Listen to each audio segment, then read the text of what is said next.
الرجيم بسم الله الرحمن الرحيم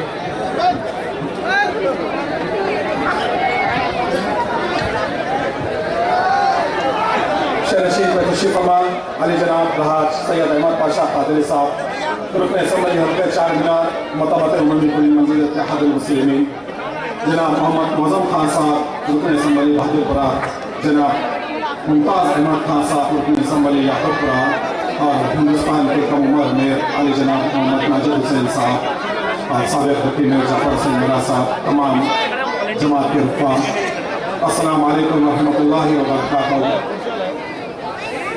حضرات، چنکل گڑے کی سرزمین پر حالات حاضرہ منعقد کیا گیا ہے۔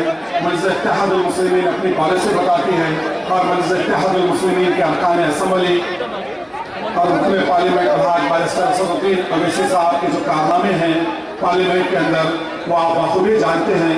ہندوستان کے مسلمانوں کی ایک آواز جو پارلیمنٹ میں گونج رہی ہے، اور آندھرا پردیش کے مسلمانوں کی آواز مجلس اتحاد المسلمین کے قائدین آواز بن کے مجلس اتحاد المسلمین کے ارکان اسمبلی آندھرا پردیش کے مسائل حل کر رہے ہیں۔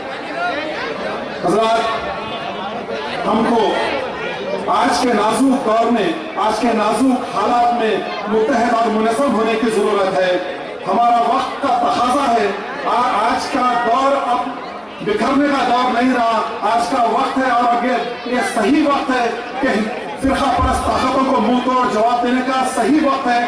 آنے والے دنوں میں الیکشن ہے، جو فرقہ پرست طاقتیں وشو ہندو پریشد ہو یا بجرنگ دل ہو، بی جے پی ہو یا شیو سینا ہو، اور جو این ڈی اے کے جتنے طاقتیں ہیں جو مسلمانوں کے خلاف ایک درندہ صفت انسان کو، ایک درندہ جو نریندر مودی جو موجودہ چیف منسٹر گجرات کا ہے، اس کو رمزی وزیر اعظم بنا کے چھوڑا ہے۔ تو ہماری مسلمانوں کی ایک کوشش ہونا چاہیے کہ ہمارے قائدین کی جو آواز ہے، جو بارسٹر اسد الدین اویسی صاحب آپ کو جو کہہ رہے ہیں، اس پہ ہم ہر مسلمان کو لبیک کہنے کی ضرورت ہے۔ ہمارے کو آج بکھرنے کی ضرورت نہیں ہے، ہمارا ایک ایک ووٹ مجلس اتحاد المسلمین کے حق میں ہونا چاہیے، چاہے وہ کوئی بھی امیدوار ہو۔ مجلس اتحاد المسلمین کے بینر تلے جو امیدوار ہم آپ کے سامنے آئیں گا، اے غیور مسلمانوں، اے چنکل گڑے کے مسلمانوں، وقت کا تقاضا ہے، ایسا خاموش بیٹھنے کا وقت نہیں ہے، ہم کو اٹھنا ہے، ظالم طاقتوں کا منہ توڑ جواب دینا ہے۔ آج ہمارے کو اٹھ کے ہر مسلمان کو تحفظ کا ہمارے کو ووٹ کے ذریعے ہمارے کو مقابلہ کرنا ہے۔ ہماری ماں بہنوں کی عزت کی تحفظ اگر کرنا ہے تو ہمارے مسلمانوں مجلس کے بینر تلے جمع ہو جاؤ۔ ہمارے مسلمان ماں بہنوں کی عصمت ریزی گجرات میں کی جاتی ہے، مسلمانوں کا قتل عام گجرات میں کی جاتا ہے۔ وہاں کا چیف منسٹر آج وہ وزیر اعظم کا امیدوار بنا ہوا ہے، ہم کو اس کو ہرانے کی ضرورت ہے۔ اور اس چیف منسٹر کی تاریخ آج سے 9 سال پہلے کا جو چیف منسٹر تھا، جو چندرا بابو نائیڈو، اس وقت کے چند بی جے پی کی تائید کر رہا تھا، اس کو بھی ہرانا ہے۔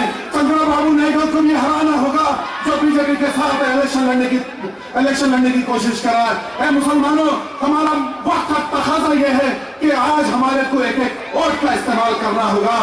قائدین بہت ہے، میں آپ تمام سے ایک پرخلوص التماس کرتا ہوں اور ادباً گزارش کرتا ہوں کہ ایک ایک ووٹ کا استعمال کریے، ایک ایک ووٹ کا استعمال کریے۔ یہ نہ سمجھے کہ میرا ایک ووٹ سے کیا ہونے والا ہے، یہ سمجھیے کہ میرے ایک ووٹ سے مسلمانوں کا تحفظ ہے، میرے ایک ووٹ سے مجلس اتحاد المسلمین کی قیادت اور مضبوط ہوگی، میرے ایک گھر کے ووٹوں سے مجلس اتحاد المسلمین کے جو قائدین ہیں بارسٹر اسد الدین اویسی صاحب کے اور بازوں میں طاقت آئیں گی۔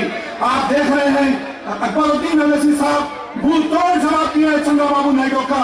200 سال کے دور کو ہماری حکومت کو،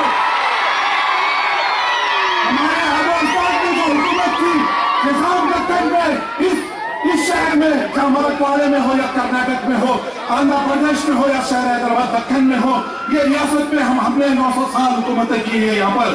اس حکومت کو اپنے 9 سالہ دور کو حاوی کر رہا ہے۔ اے مسلمانوں، تعاقب کرنا ایسے لوگوں کا، اور منافقین سے ہوشیار رہیے۔ آنے والے وقت میں منافقین آپ کے دلیوں میں آئیں گے۔ میں آپ سے ایک بات کہتے ہوئے رخصت ہو جاتا ہوں، آنے والے دنوں میں مجلس اتحاد المسلمین کے سوا کسی کو اپنے گلی کوچوں میں آنے نہیں دینا، اپنے گلی کوچوں کو بند کر دینا۔ لا الہ الا اللہ محمد رسول اللہ پڑھنے والے آئیں گے، اور لا الہ الا اللہ محمد رسول اللہ کہنے والے آئیں گے۔